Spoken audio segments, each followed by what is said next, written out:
around Dodge City and in the territory on West, there's just one way to handle the killers and the spoilers, and that's with a U.S. Marshal and the smell of Gunsmoke.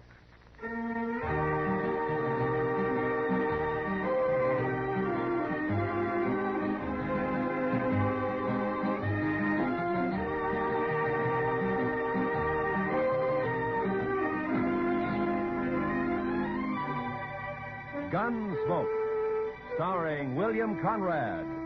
The story of the violence that moved west with young America. The story of a man who moved with it. Matt Dillon, United States Marshal.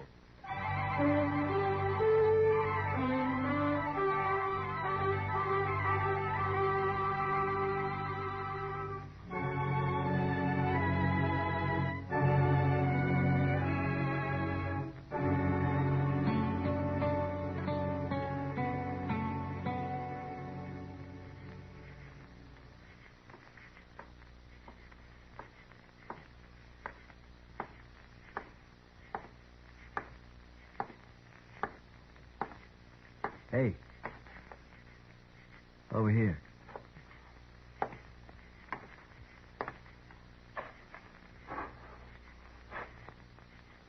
One of the boys said you wanted to see me. Yeah.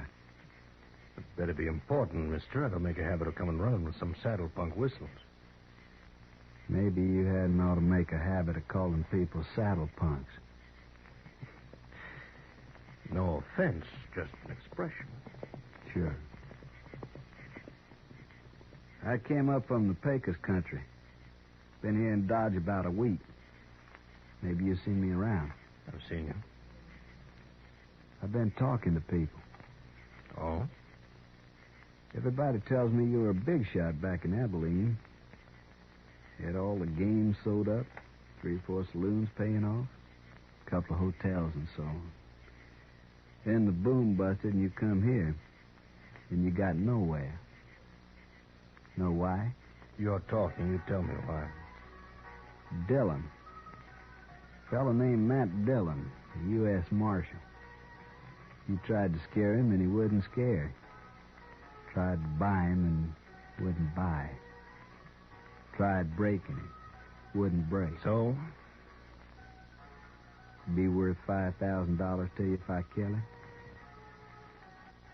Might. All right, get it in gold. Keep it handy. My hired? Yeah, you're hired.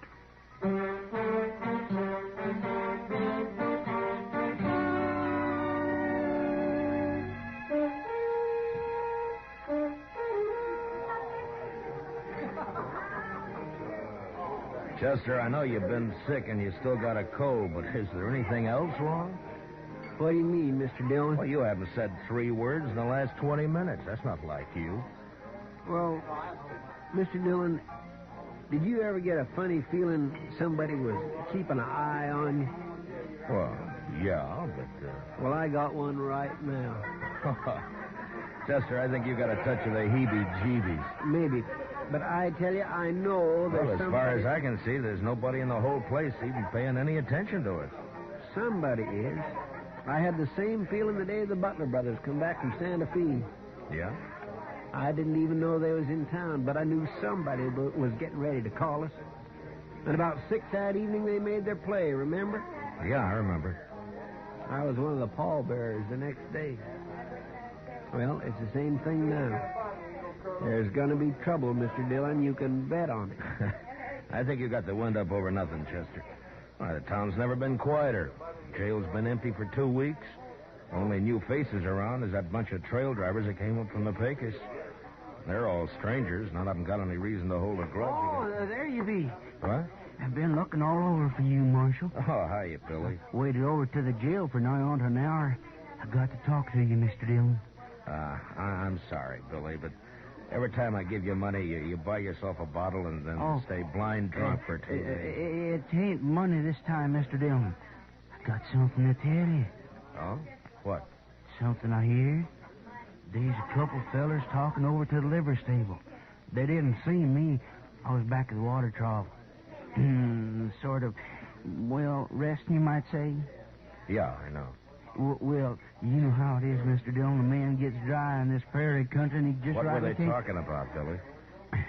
About you. One of them offered to kill you for $5,000 in gold, and the other one took him up on it. There, what did I tell you? Who were they, Billy? Did you know 'em? No, sir. It was dark, and I didn't recognize their voices. They was already there when I woke up, and they left right after that. Well, maybe it was just some kind of a joke. Oh, it didn't sound that way to me. No, sir, it's no joke, Mr. Dillon. I told you I felt it. There's somebody in this room right now, somebody who's been hired to kill you. Yeah, but who? I don't know.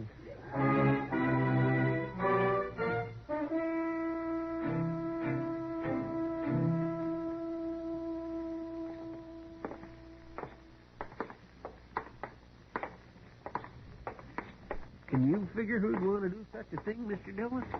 Yeah, I can figure it out. I've seen you. I've been talking to people. Oh? There are plenty of men here who'd think they'd do better without any law. I guess it's nothing personal. You know, personal or not, it's got me jumping sideways up my own shadow. Ah, here we are. Come on.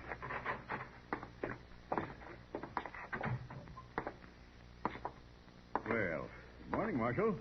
Haven't seen you since the robbery last month. Attempted robbery, Mr. Greeley. Yeah, so it was, thanks to you. Well, Mr. Dillon, the bank's at your service. What can I do for you? Give me some information, if you will. Well, if it isn't confidential... It is, but I want it anyway. Well, I hardly know what to say. Perhaps you'd better step into my office. This way, gentlemen. Thank you. After you, Mr. Greeley.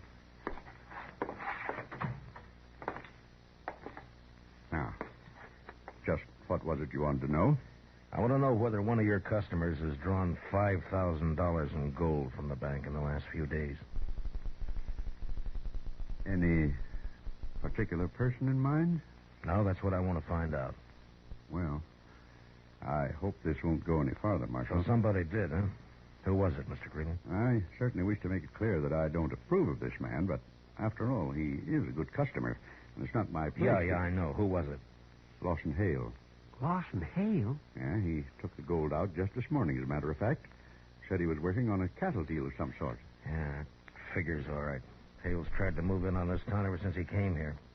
Every time he's tried, I've stopped him. I do hope you'll regard this as confidential. Yeah, sure. Well, Chester, we know who one of them is now. Yeah, but who's the other, Mr. Dillon? The one who's actually going to do it. Some punk who wants $5,000 real bad and doesn't care how much he has to do to get. That sure doesn't narrow it down any. Yeah, I know.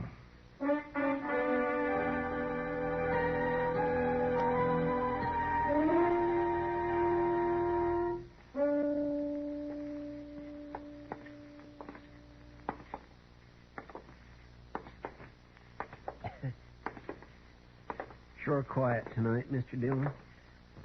Yeah? The people out. No, not many. The moon's throwing quite a bit of light. Yeah, I guess it is. Kind of makes a target out of a man. Yeah, kind of. If somebody was to shoot somebody, this would sure be a good night for somebody. I suppose so. Mr. Dillon, Hmm? do you mind if I make a comment? Well, I thought that's what you were doing, Chester. Let's go on back to the jail and stay off the streets. This way you're just asking for it. Chester, if it's going to come, it's going to come. I'd rather meet it halfway than to sit and wait for it. Asking for it, that's what you're doing. It's been 2 days now. It gets on your nerves. When you go out to bring a man in, you know you may have trouble and you're ready for it. But this way, and not knowing who or when or where or... Yes, sir, Well, I understand, Mr. Dillon. It kindly bothers a man. Yeah. Let's walk down the Texas Trail.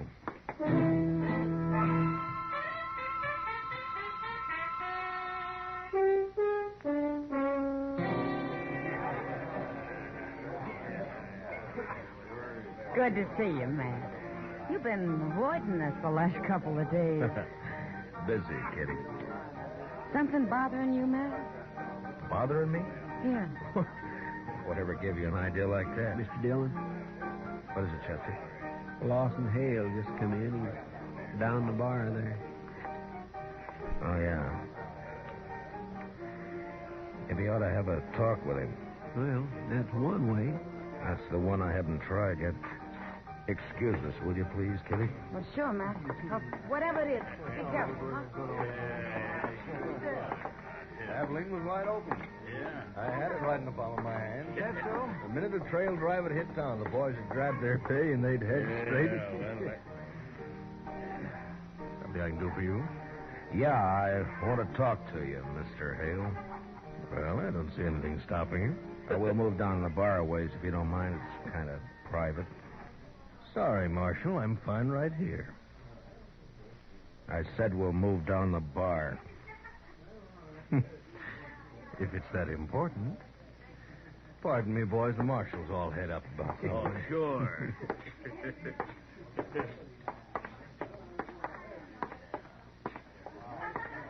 Far enough? Yeah, this is far enough. Lawson, I understand you've hired yourself a gunman. Sent him out to get me. Offered him $5,000 in gold. I don't know what you're talking about, Dillon. Wouldn't care to tell me his name. No, I don't think so. You see, I don't know anything about it. What's he waiting for? He's had 2 days now, and he hasn't made a move. Like I said, Dillon. Why don't you do the job, Hale? You're wearing a gun. Maybe save yourself some money. I've got no quarrel with you. You mean you're yellow? Scared to call your own play. I said You're got a weaseling, no-good coward, Hale. I'll let it ride for the time being. Yeah, I thought you would.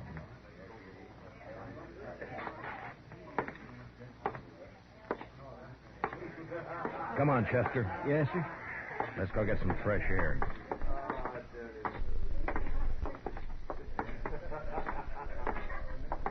Well, I guess he's just not the kind to take chances, Mr. Dillon. And not when he's got a hired killer out prowling somewhere. Chester, I'm going to run him out of Dodge if it's the last thing I ever do. Dodge can stand it. I only knew who he'd hired. And I could force the play myself. This blasted business of having to leave it up to the other man. Waiting. Over there by the stable. Yeah, I saw the flash.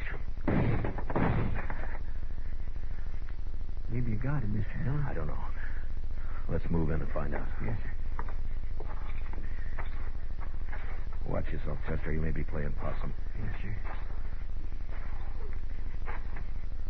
The flash was right here by the corner. Yeah.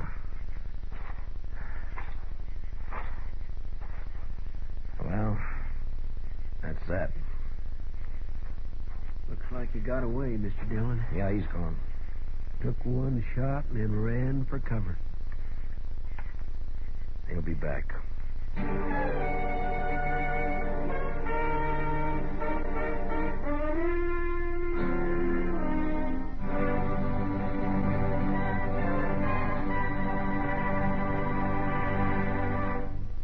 We will return for the second act of Gunsmoke in just a moment. But first, every Sunday afternoon, Robert Trout with the World News brings you up to the minute on CBS Radio.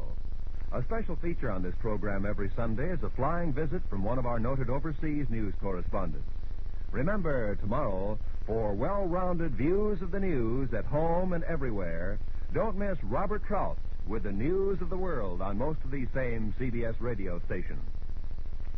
And now for the second act of Gunsmoke.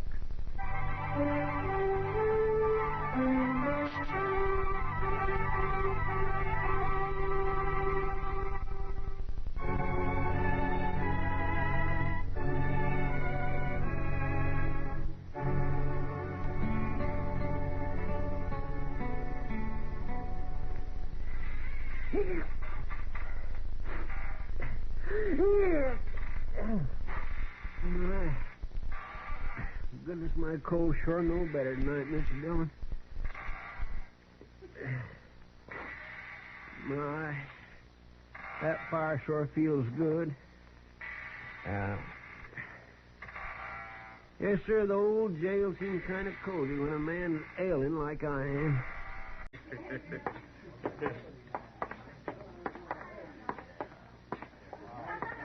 Somebody to put a bullet in the back of your neck. Will you stop squeaking the chair?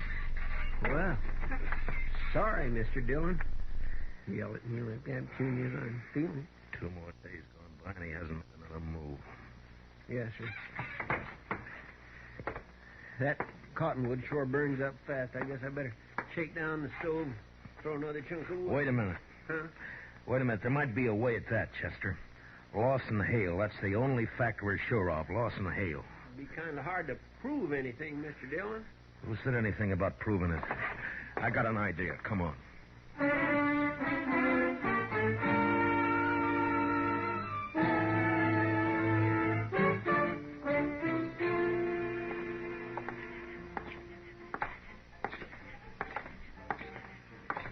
Which one will we try first, Mr. Dillon? The Texas Trail, I guess. He'll either be there or at the Longhorn. All right, Mr. Dillon. What you gonna do? Gonna arrest him, since he won't fight. You saw him back down the other night. Yes, but you got no evidence. Mr. Dillon, you can't make it stick. I don't intend to, Chester. Oh, and I don't see what... What I can do is scare him. And if I figure him right, I think he's gonna scare easy. Maybe so, but all the same... Look. Look, there he is, Chester. Just came out of the Longhorn. A couple of fellows with him, Mr. Dillon. You don't suppose one of them could be... No, they're hanging around for the free drinks. There's not an ounce of nerve in the 3 dozen of them. Come on, let's take him. Yes, sir. You're right. The whole herd. Hale? Yeah? Hold it just right where you are. What seems to be the trouble now, Marshal? No trouble. Unless you want to make some. You're under arrest. What for? I'll think of something later. Stick out your hands. Whoa. You're taking me in without even making a charge? I'll remind you there's witnesses here. Yeah, so I notice. When they're not hanging around you, they're around somebody else. What have you done, Hale? Hired them, too? I asked you what the charge was, Marshal. Vagrancy. Vagrancy? As far as I know, you've never had any visible means of support as long as you've been in Dodge City. I'll match any dollar of yours with 100 better ones. Well, that's fine. That'll help pass the time. Now, stick out your hands. Oh, look here, Marshal. Shut up. Think you... All right, Chester, put the cuffs on him. Yes, sir. All right, hold still now. What? Dillon, I'll break you for this. It's been tried before. All right, boys, break it up. The party's over. You've had your last gus pump. All right, you, let's go to jail.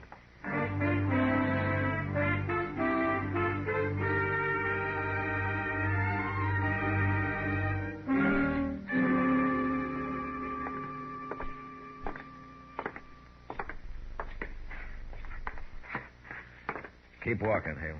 It's the last cell on the left. I'll break you, Dillon. So help me. Well, you've been trying it for a year. I'm still around. But you won't be after this. I'll take this up. Hold up. Wait till Chester gets the door unlocked. Haven't used this cell for so long, I've almost forgot which keys were... There we are. Vagrancy. I'm living in the best room in the commercial house. Inside, Hale. Now go on, move. Now stick your hands up. You won't need those cuffs in here. All right. Make yourself at home. Shut the door, Chester. Yes, sir. Dillon, you've got nothing to hold me on. I'll be out of here by tomorrow noon. Oh, I doubt that. In fact, there's a pretty good chance you'll never get out of that cell. Not alive, at least. What are you talking about? According to the law, I've got a right. The law, huh? You've broken it every chance you've got. Tried to break the men who serve it, like you've tried to do with me, for instance. But when your own neck gets caught, you start hiding behind the law. Nevertheless, all right, fine. Right now, the law out here is kind of sketchy. Some things it covers, some things it doesn't. Well, that's where I come in. Now, this little affair between you and me is one of the things the law doesn't quite cover. So I'm going to run it my way. That kind of talk won't help you any, Dillon. You hired a man to kill me, offered him $5,000 to get me out of the way. You can't prove that. He's made one try and he's missed. He's still around Dodge. Somewhere waiting, and he's going to try again. But I don't know who he is. So all the odds are with him. That is your problem, Dillon, not mine. I don't know anything about that. You know what'll happen, though, if he does get me. The first thing Chester's going to do is come straight back here to the jail and pump a couple of bullets through these bars here. Huh? Your boy may kill me, Hale, but you're not going to live to profit by it. Oh, he wouldn't do it. Shoot down a helpless... Oh, neither one of you would do it. Chester and I have been friends for a long time. Why don't you ask him whether he'd do it or not? No question about it, Mr. Dillon. Of course I'd do it. Oh, no, you wouldn't. Well, you hired somebody to shoot Mr. Dillon in the back. I don't see where you got any kick coming. Well, there's your answer, Mr. Hale. That's why I arrested you. Come on, Chester. Let's go look the town over. Oh, no, it's tonight that he's going. Who's going to do what? I don't know, Marshal. I don't know anything about it. Oh, that's too bad. If I knew his name, I'd have a lot better chance, you know. So would you. Well, we'll see you later, Hale. Or anyway, Chester will. No, Dillon, you can't do it. No, don't go up. He'll get you short. Dillon, no, wait. I'll tell you his name. All right. He's a trail driver. He came up from the Pecos last week. I doubt if you know him. His name is Ed Granger.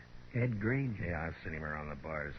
Dark-haired, surly-looking, scar across his cheek. That's him. Of course, I'll deny all of this in court, you understand? Yeah, sure, I understand. Come on, Chester, let's go get him.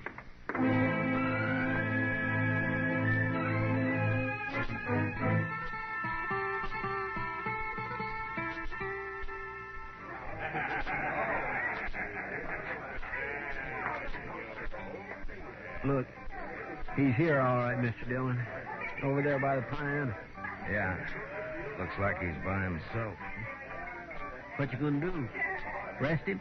Well, there's no evidence, Chester. The only way I see is to make it personal. Let's go. Yes, sir. Now, I want you to stay out of it, Chester. Just cover me, that's all. Whatever you say, Mr. Dillon.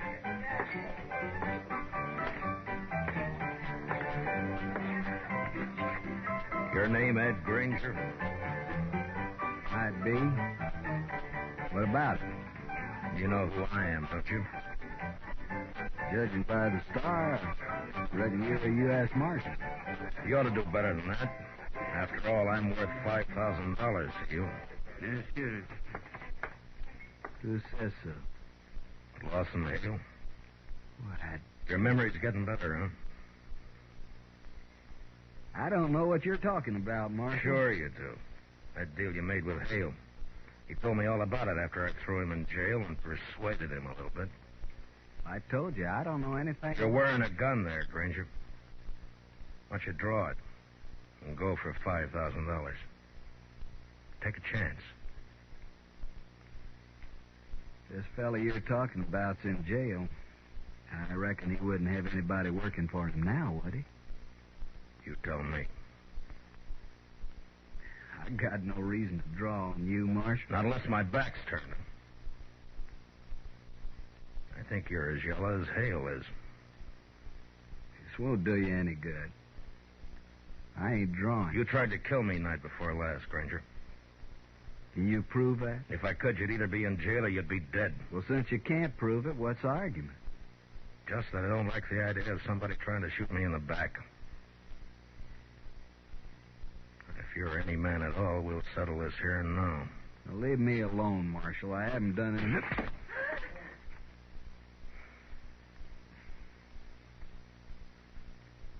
Now, you still figure you got no reason to draw on me? No reason. I ain't drawing. You got 10 minutes to get out of town. And when you're out, stay out. Don't come back now or ever. You understand? Yes, sir. You can start right now.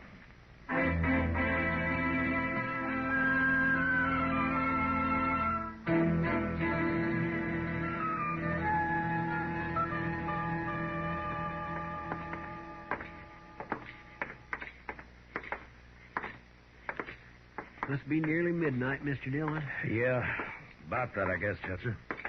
My, this is sure one day I'm glad is over. Yeah, so am I. At least I can breathe a little easier now. Mm-hmm.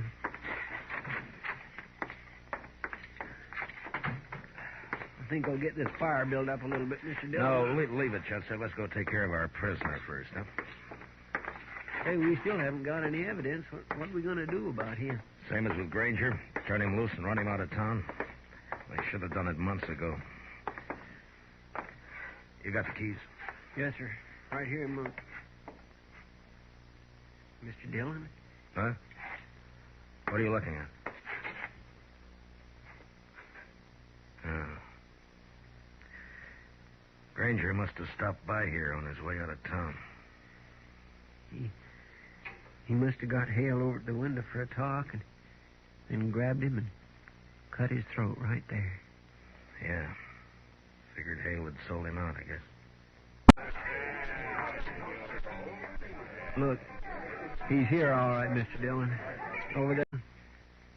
I guess Hale got pretty much what he bargained for. He hired himself a killer in order to kill him. He got it.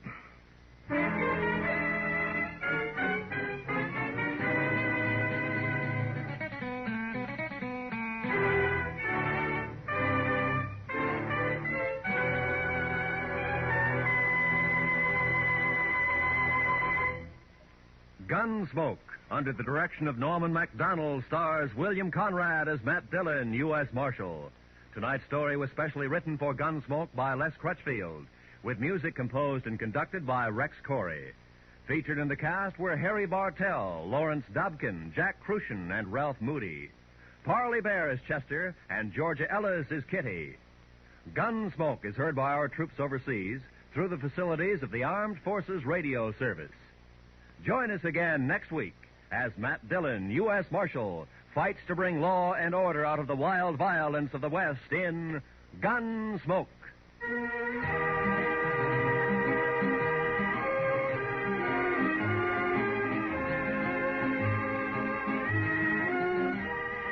Like Old Man River, the comedy just keeps rolling along every Sunday night when CBS Radio presents Amos and Andy. Tomorrow night, over most of these same CBS radio stations, the Kingfish is sure to be up to his usual monkey business. And it's sure to make a monkey out of gullible Andy Brown. Listen for yourself. Don't let one single minute of the fun get away. Tomorrow and every Sunday night, it's Amos and Andy on CBS Radio. This is Roy Rowan speaking. And remember, Edgar Bergen and Charlie McCarthy open fire on your funny bone every Sunday night on the CBS Radio Network.